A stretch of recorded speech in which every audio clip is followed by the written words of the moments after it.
you'll get that. You'll get that with the problem with the Boston Celtics is the market is there and the tradition is there, and Yeah. that's why people want to see that in terms of ratings. Now, the Boston Celtics are very much like the Navy SEALs. They zipped up and they very much business.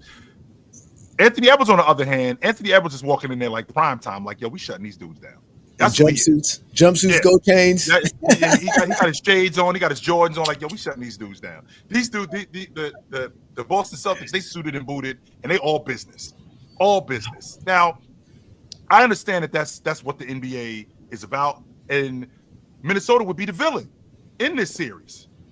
And Ant would 100% be the villain because the Boston Celtics, remember, they're the rich kid. They would be the class, defending champs. Yeah, being the defending champs. Ivy League guys. Yes, yes, great TV. Meanwhile, Anthony Edwards, he bringing his brand. He bringing his band of characters from the other side of town. The dudes that's they couldn't get into the good school. They couldn't really, we don't really got the money. We don't really got the money to get into a nice school or any of that sort of stuff. I think it would be good for basketball to watch Indiana and Oklahoma City in the NBA final. I don't think anybody's going to watch that, unfortunately. Unfortunately, but we all going to watch Minnesota and we already on the hook. We already on the hook. Yeah, listen. On the hook. So hey, let me. Over under. Draymond Green tackles Rudy Gobert. 2 games over and under. How long will it take Draymond Green over? It's gonna go over. He's going at least 3. He's going. So in game 3 or by game 3, no, at least 3. At least 3 games. At least 3 times. 3 times. Oh my God! Yeah, I was saying, what game are we gonna get this? Like, are we gonna get it by game 2, by game 3? You say it's gonna happen. We're getting it in game 1. It's not. Jay, he punched Van Fleet in the face on a pass, and Jalen Green, and Jalen Green, so we already know his history with Rudy. We already know that. So, which, to be honest with you, it gets my blood pressure up because I've always wondered, because I'm not one of those kind of guys on the court, but I always wondered how come nobody ever swung on Draymond. I don't understand. Because it costs 25 stacks, 50 stacks. I might have to write him a check. Oh my God! I might have to write Adam Silver a check because I'm swinging on Draymond. And let me just say, he saw them coming last year, and that's why he yoked up Gobert last year, and that's one of my most famous Draymond Green, most infamous Draymond Green moments when he put him in that chokehold. That was hilarious. I can't wait for this series. This is going to be so much fun, so much trash talking. So I can't wait, man. Let me go back to watching the Knicks in Boston. Of course, man. Yeah, Eastern Conference, brother. Eastern Conference, man. Let's go, brother. I'm an Eastern Conference dude, so good to talk to you, Jay. All right, brother. Peace and blessings. What up? Yo, what up, Joe? What up? What up? Yeah, I appreciate Ox calling our swiper this morning with the whole Jokic stuff. Like he was saying how the team was so bad all year, and that team was great. The Nuggets are a great team, and so I just appreciated Ox calling them out this morning in regards to that. And I actually think they're going to beat the Thunder. I think that their size. We had a conversation earlier in the year that I said he won the NBA championship with Jamal Murray, Aaron Gordon, MPJ. He won the NBA championship with those 3 guys. So when you win an NBA championship where you got 4 of the 5 guys in the core that are there, Christian Brown was on that team when they won the NBA championship. So to say that these guys are unplayable, Swiper's point was unplayable at that point. I do understand that point, but we can't discount that they still had a good team. Yeah. Well, no, what he told me was, because I like to go to his lives after the Nuggets game. And let me say, man, I'm kind of disappointed in myself. This is the first time that I've actually watched the team because of Swiper, because of the narrative that he was pushing on Jokic. You wanted to see Joker out in the first round. Yeah, you wanted him gone. I wanted him to go, but he said that the team, this isn't the same team from the championship because the players have gotten worse. He said Michael Porter Jr. got worse, Aaron Gordon got worse, and Jamal Murray got worse. And I just never believed that. I always thought that this Nuggets team was great. And then in regards to this Knicks Celtics series, man, chill. Every time I watch Porzingis, I'm starting to not like him the more and more I see him. I just don't understand what's the point of him being so tall with the way that he plays. He's not great around the rim. He doesn't get rebounds. I really think this Celtics team would be better without him. But because of the amount of money he makes, it's no way Well, he's not they're making gonna a put him lot on of the money. bench.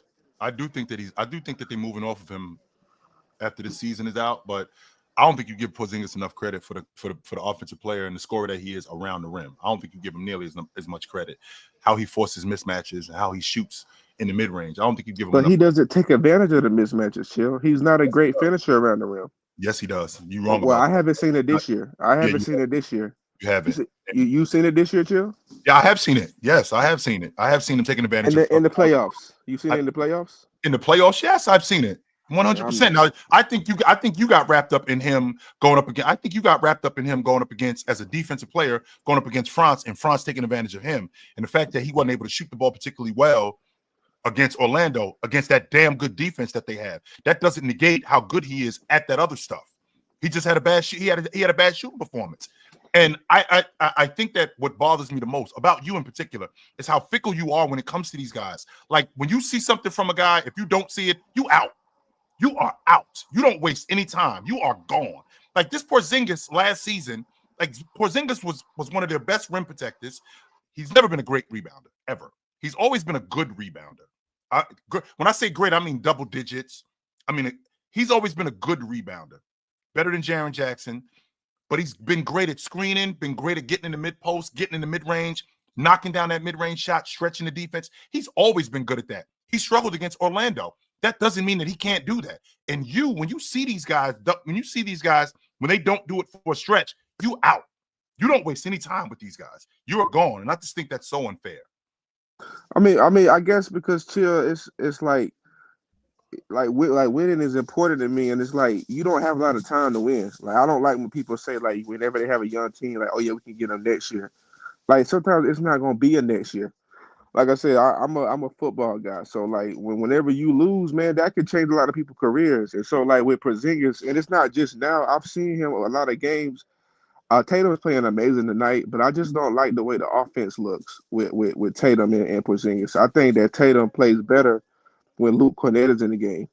And I haven't really seen nothing in this next game yet to show me otherwise. But even though I am quick to say something though, chill. Whenever I am wrong, I'll admit that I'm wrong. Like whenever Rudy Gobert had that great game, I came up here and I said, "Yo, I was wrong about Rudy Gobert, and I'm ready to see what he does going forward because he showed me something. I haven't seen nothing from Porzingis yet to give me hope to change how I feel about him." Well, we'll see. We're gonna find out. Good to talk to you, Classic. All right, man. You have a good one. Out. What up? What up, Chill? You hear me? What's up, brother? What's up, man? These playoffs have been very good. I feel like I picked every team wrong, but in a way, I've been kind of enjoying most of them. But I think the next series I'm the most interested is in the Warriors. You know what? To be fair, it's the Denver and the OKC series and the Warriors versus Timberwolves. I think, and at this point, to me, it's starting to kind of elevate. I know I saw on the panel a couple of people talking about like they don't believe Ant has the skill sets to be, like a top 5 player. I think he has all of them, to be fair. And I think if you add the mentality as well, and I think one of the things as well of Ant, which people kind of don't realize about him, is that some of the stuff outside of finish at the rim sometimes with Ant, I think that's sometimes a bit more difficult for him. But he does make a lot of the stuff that he does do look easy. And I feel like that's the issue that I have with somebody like Luka, where a lot of the shots are just hard work. Every time it's just hard work. And plus, if you don't make... Go on. I want you to keep going, but would that be because of Ant's athleticism that he makes things look a lot easier than it really is? Because 100%. I think he's a superior athlete to Luka. 100%. If you don't have the athleticism, you wear out it's the same with James Harden. You wear out in the playoffs because your shots are harder because you can't do things athletically. And then on the other end of the floor, you can get exploited. Now, I'm not saying James Harden gets exploited as much as somebody like Luka, but I'm saying to you in terms of Luka, if you look at the way Luka plays, all of his shots are just hard, contested.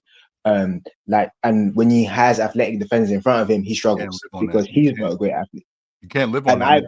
You can't live on that, Amari. If I'm taking difficult shots, if the majority of my shot diet are just tough shots, that's a recipe for disaster. I'm not going to be able to live on it. 100%. And he's one of the best tough shot makers I've ever seen. So I feel like, and I said this on your show probably a while ago now, but I said this: Luka Doncic can only win with a very specific team. If that team isn't built around him like the Lakers had, then they're not going to win anything. And they have to have a specific set of players. Now, Anthony Edwards, on the other hand, I feel like the removal of Karl Anthony Towns surprised me in how good they were without him, because I really like that team with Cat. And even though I can't stand the fact that I like Karl Anthony Towns a lot, they've been really good with Julius Randle's, and the way they play in the playoffs. I think the Golden State Warriors, I don't think Julius Randle's going to be able to get off as much in the series. And I think the series is going to come down to who's going to play the better defense throughout the series. I think the offenses are just going to stagnate for both of the teams, because I feel like Golden State can kind of play the perimeter players very well with Jimmy Butler. I don't think Jimmy Butler and Draymond will be able to do much with and I don't think so, but I do think they'll be able to do a lot with Rudy. I think Draymond will kind of push Rudy out of the paint. Rudy doesn't really like to be pushed underneath his lower half too much. Draymond's going to get underneath him a lot. It's going to come down to if McDaniels can make shots from the perimeter. I think that's going to be a lot of what it's going to be about. If McDaniels and if Naz Reid can get into the game and make shots from the perimeter, I think if one of those teams start making a lot of shots from the perimeter, I think it's going to basically be a series I think it's going to go 7, and I think the Wolves, actually no, I think it's going to go 6, and I think it's going to go to the Wolves. I think the Wolves are a little bit the younger team. I think they're the better team, to be fair, and I think they've got the better player. So I think that's going to be an interesting series to me to watch, especially to see how Edward plays against us, because I don't think there's a matchup for Edwards in that series. And everything that you're saying, Amari, is correct. It's just that goddamn Steph Curry, man. You know what? And you know what about that Steph Curry thing? This is the thing about Steph Curry. It's the thing too, by the way, Amari. Let's be clear about this. It's 100% a thing.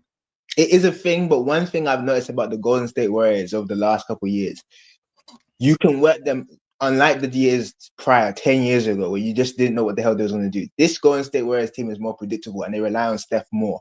And if Steph doesn't play well, they don't win. This is not like it was 10 years ago where the whole team could play well. They need Steph Curry to play well. So I think if they take Steph out of this series, and I think they have the athletes to do so, because now Steph is older and he can't run around. Even though he's still doing the same things, it just looks a little bit different. And I think if they take him and figure out this series early, I think they can take Golden State out of the series. I think the same thing that happened there when they played against the Lakers. The Lakers worked them out earlier. They didn't have any size in the middle. Yeah. And the Lakers just kept going to it. And I feel like the repeated actions that I don't think Steve Kerr is the greatest adjustment coach in the world. So I think if they find something that's replicable, then they can do it. But just quickly, I just wanted to get your thoughts on the OKC Denver series, because I think it's going to be OKC again in 6 against Denver. I have faith in Nikola Jokic. Yep. But I don't have faith in that. They're running a 6-man lineup, and I feel like at a certain point, sometimes 7, and that's gonna wear on them 100%. Oh, 100%. Oklahoma City got 9 guys, 9 quality guys. Yes, they got 9 guys, and one of the things I just found out in the playoffs, Denver is turning the ball over the 4th most in the playoffs.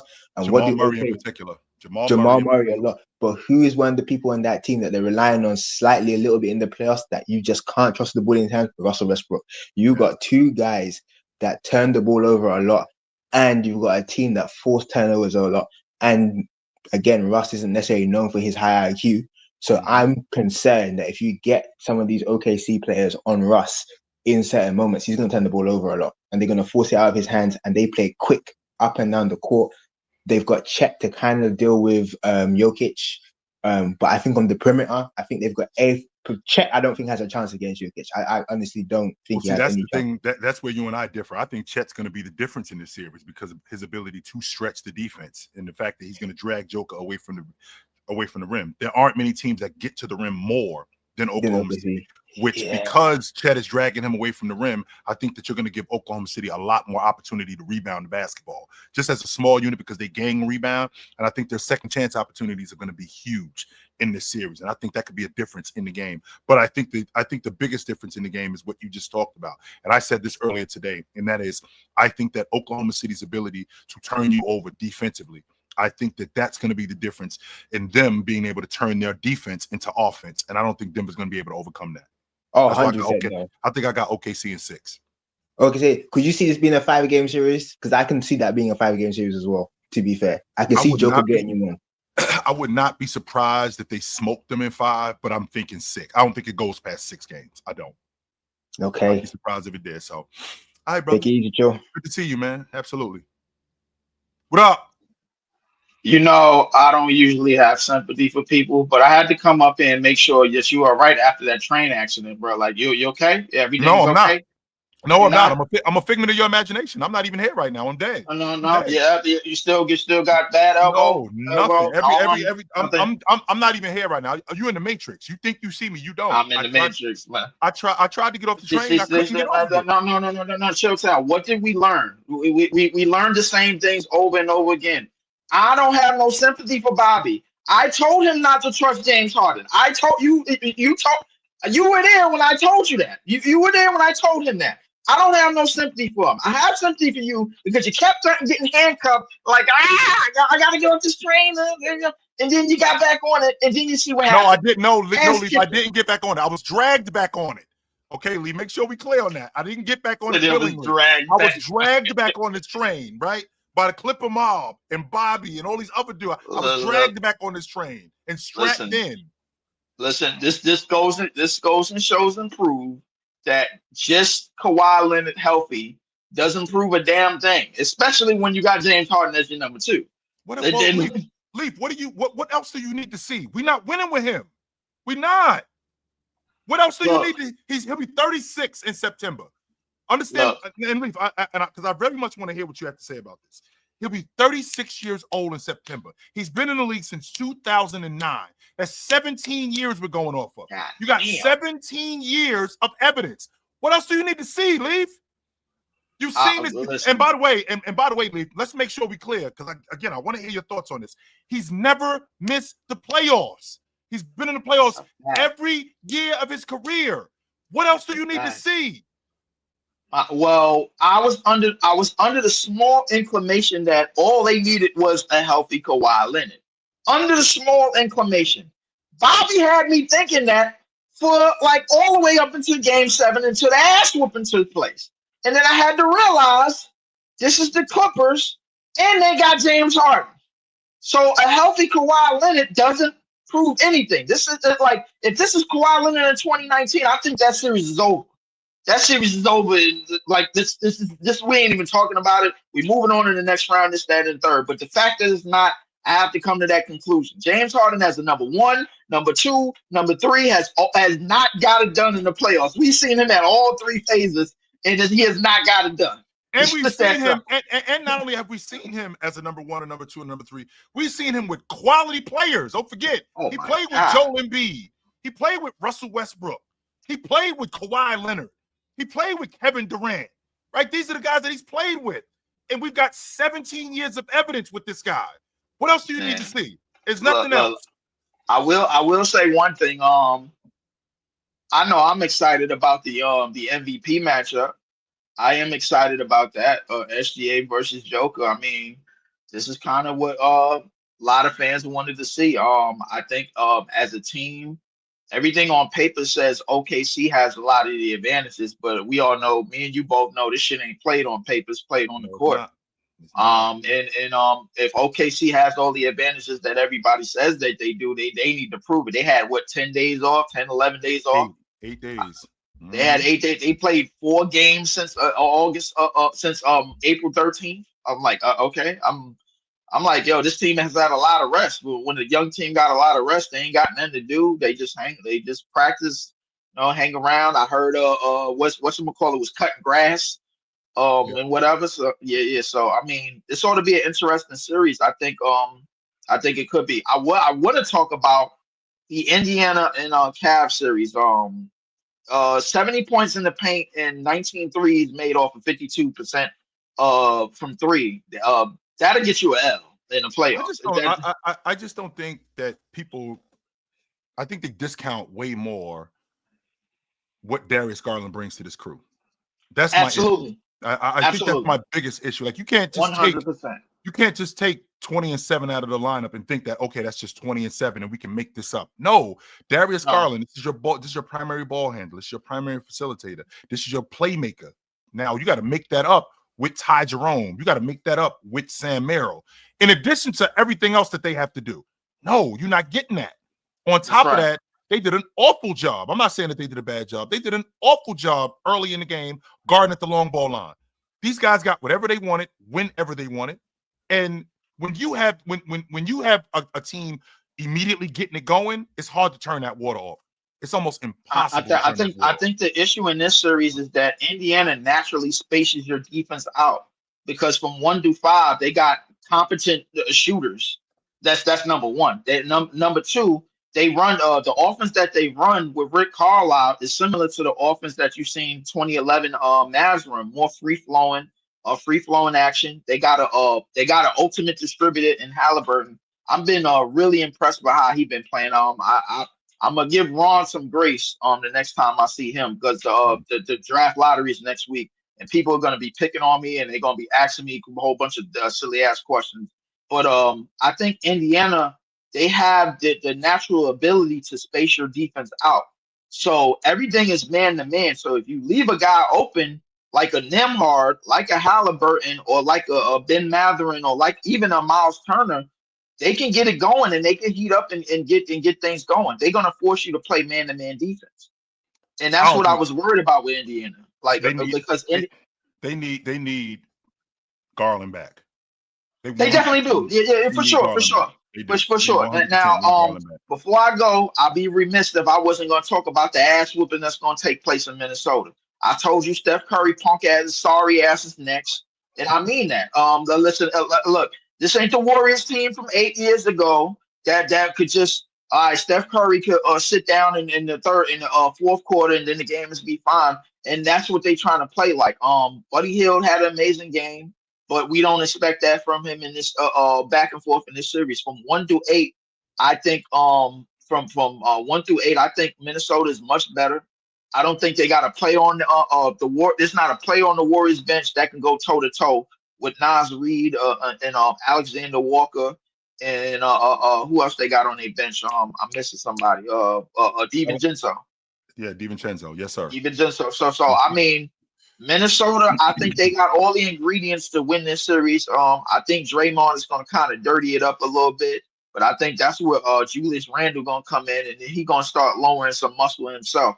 So I got Minnesota to win this shit in 5. To be honest with you, I mean, I don't think the Warriors should win a damn thing. They was in a dog fight with the Houston Rockets. I don't believe in this team not one bit. The NBA can't do a damn thing about it, man. They can put as much gravity and Steph Curry shooting hand as they want to. Ain't no conspiracy theories going on here. I can tell you that. He gonna get his ass kicked. He gonna get his ass kicked. All right, Lee. He gonna get his ass kicked. That's what's gonna happen. All right, brother. What up? Yo, what's good, OG? What up?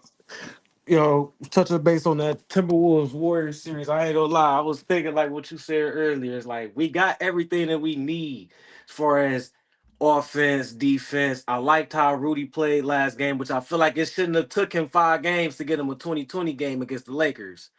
But especially with James at the 5. Yeah, with James at the 5, it was at times you had Rui Hachimura, Dory Finney-Smith on you. It's like, bro, go down there and bang. Stop tapping the ball out. Go grab that bitch. Go back up. Right. But that's neither here nor there. But it's just it's that Steph Curry, like how you said, it's that Steph Curry, man.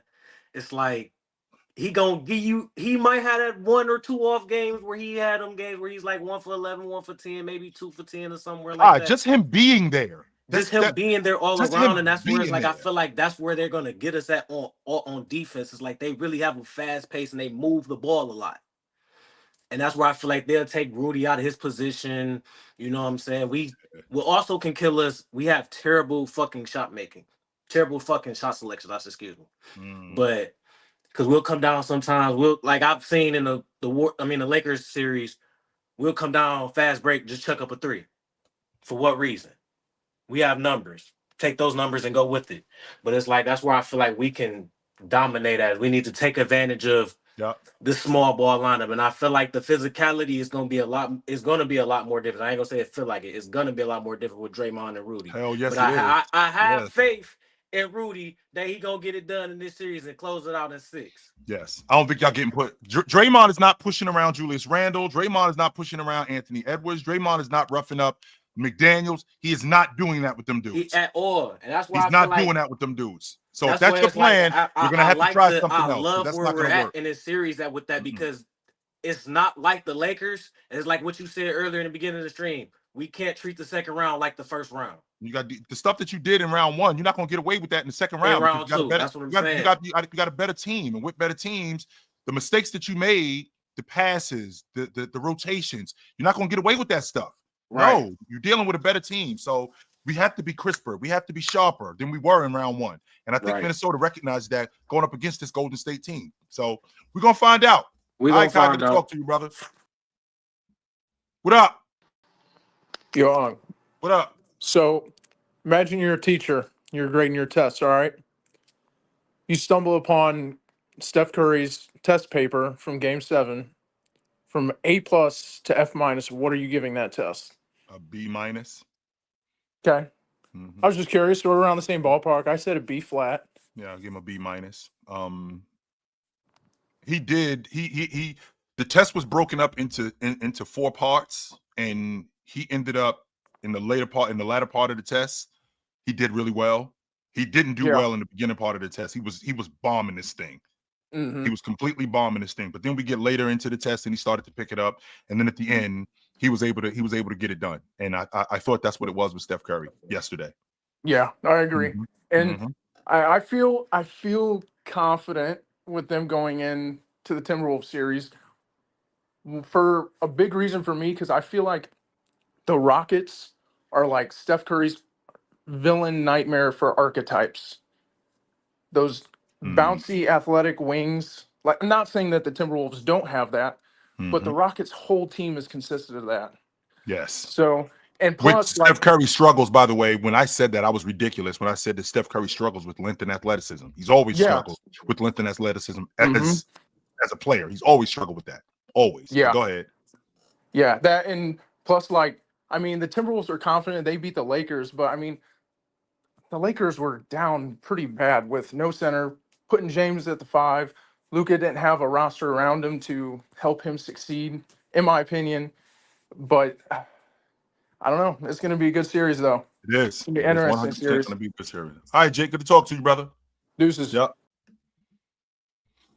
Speaking of deuces, guys, it's about that time for me. I'm way over time. It was good to see you guys tonight. You know where to find me. I'm on TikTok, 9 a.m. every morning, Monday to Friday. Good morning, NBA. If you can't find me there, I'm on the panel from 11 to 2 on the Players Choice Network right here on YouTube. If you can't find me there, you can find me right here on Chilltown Hoops weeknights.